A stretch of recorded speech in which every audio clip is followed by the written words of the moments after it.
Okay, everybody, we got the final day of the Trump administration, first day of the Biden administration. We've already talked about many of the actions that are being taken or going to happen very soon.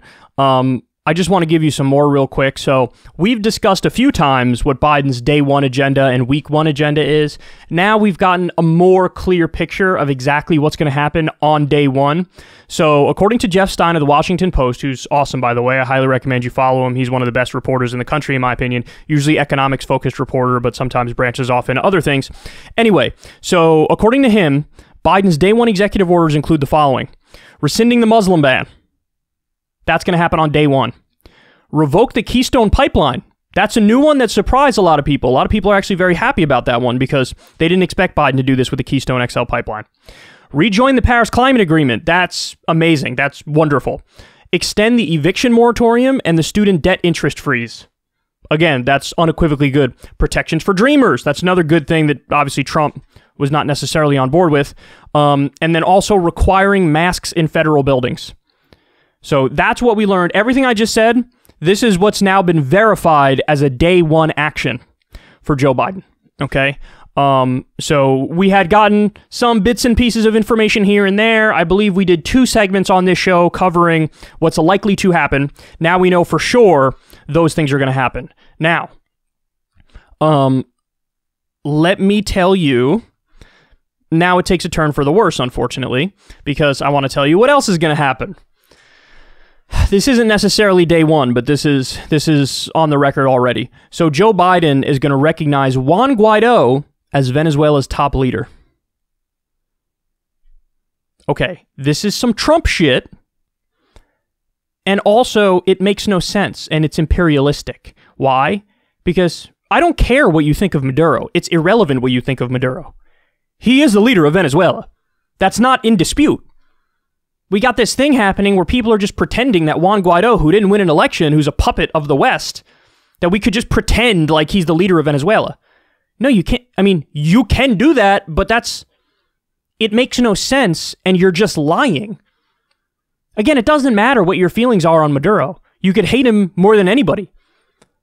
But he's the leader of Venezuela. That's not a question.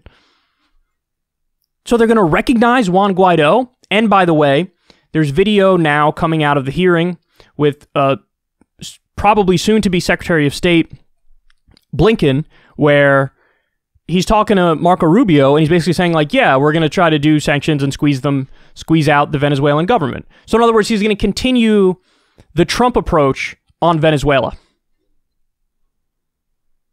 So this is an instance on this particular policy.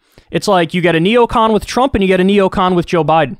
By the way, another terrible quote that we got yesterday, I believe, was it Cantwell? One of the Democrats basically said, like, the problem with the Trump administration when it comes to Iran is that the sanctions weren't strong enough. We need even more sanctions on Iran. Apparently, the Biden administration, when it comes to the Iran deal, to this point, everybody's been under the impression, based off things Joe had said, that we're just going to immediately get back in the Iran deal, like, right away. And guess what? Now they're saying, no. First, Iran needs to do full compliance, and then we'll consider getting back in. So in other words, they're saying, even though we pulled out of the deal, we ripped up the deal, you need to get back in the deal and abide by it. And then after you're already abiding by it, we'll determine whether or not we want to uphold our part of the deal. Why the fuck would they agree to that when a deal with us is not worth the paper it's written on, since we're the ones who pulled out of it? Trump just pulled out of it. They were following it to a T, and Trump pulled out of it and ripped it up. And now you're saying we're not going to get back in it in good faith as the new administration to show you we care about peace. We want you to do full compliance, and then after you do that, we'll consider whether or not we get back. Are you kidding me? So as somebody said on Twitter, he's blowing his number one, the easiest foreign policy layup you can imagine. They're already blowing it. So listen, my job is to give you guys the information, and the information is crystal clear. In some ways, his first day actions are positive, and you give credit where credit is due when it comes to some of it, like rejoining the Paris Climate Agreement. That's awesome. That's great. But in some ways, it's terrible. And this is just like Donald Trump. This is, With Trump, you had pro-establishment neocon policies. With Biden, you're going to have pro-establishment neocon policies. That's not to say they're the same in every way, because they're not.